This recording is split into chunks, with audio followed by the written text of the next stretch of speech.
All right, let's get right into it. Today is August 14th, 2025, and honestly, the world is on a knife's edge. We've got everything from a high-stakes summit in the Arctic to humanitarian crises and financial markets that are just jittery. We're going to connect the dots on all these key global pressures that are shaping our world right now. And we're going to start right here. This statement from US President Donald Trump, it's really sent a jolt through the diplomatic world. I mean, just these 6 words are setting the stage for a summit that could completely redraw the lines of global power. So you have to ask, what's really at stake here? Because it is so much more than just a single meeting. We are seeing these interconnected crises in politics, finance, the environment, all hitting a boiling point at the exact same time. So to make sense of it all, here's the roadmap. We'll start with those high stakes in Alaska, then look at the markets on the move, humanity under pressure, our planet in peril, and we'll end with a day of remembrance. Okay, first up, all eyes are on Anchorage, Alaska. President Trump is set to meet with Russian President Vladimir Putin tomorrow. And look, this is not just another meeting. This is a potential turning point for global security. And just look at the sheer weight of what's on the table. We're talking about the war in Ukraine, the future of nuclear arms control, economic cooperation, and even the possibility of bringing Ukrainian President Zelensky into the talks. I mean, any one of these topics could dominate global headlines for months. And, this isn't some far-off hypothetical. It is happening right now. Russian delegations are already on the ground in Alaska. The groundwork is laid, and that signals a pretty serious commitment from both sides to make these talks happen. Now, moves like this on the world stage, they don't happen in a vacuum. They send immediate ripple effects through the global economy. And you can bet the financial markets are already reacting. You can literally see the chain reaction playing out. There's all this speculation swirling that the US Federal Reserve might cut interest rates. Just the whisper of that was enough to send Wall Street to record highs, though things have cooled off a bit as traders are now waiting for some hard data. So what are the markets actually betting on?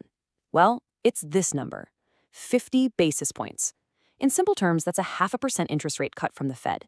That would be a really aggressive move to boost the economy, and it just goes to show how much uncertainty traders are pricing in. But while leaders are getting ready to negotiate and traders are speculating, there are much more immediate crises unfolding.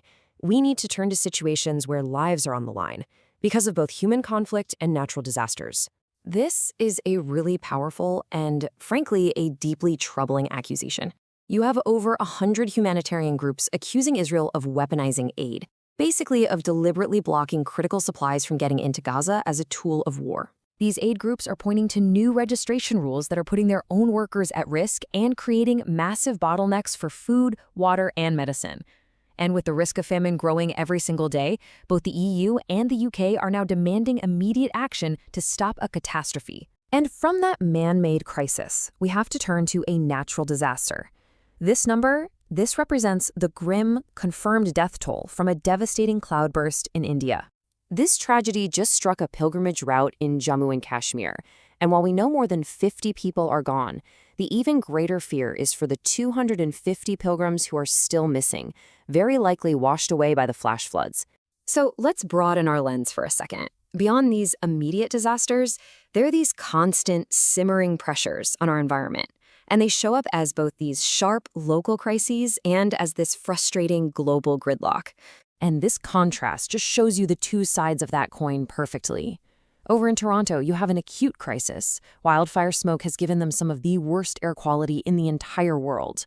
Meanwhile, at the UN, you have a systemic failure. Talks for a global plastics treaty have completely stalled because they're stuck on the basic question of whether to limit production at all. And finally, amidst all the urgency of today's news, it's also important to just pause and reflect on the prominent figures the world lost today, people who left a real lasting mark on politics, sports, and culture. We remember Mike Castle, the former Delaware governor and a lifelong public servant. We also honor Vice Pays, an Olympic field hockey bronze medalist from India, and Bernardo Ruiz, a legendary Spanish cyclist who lived to be 100 years old.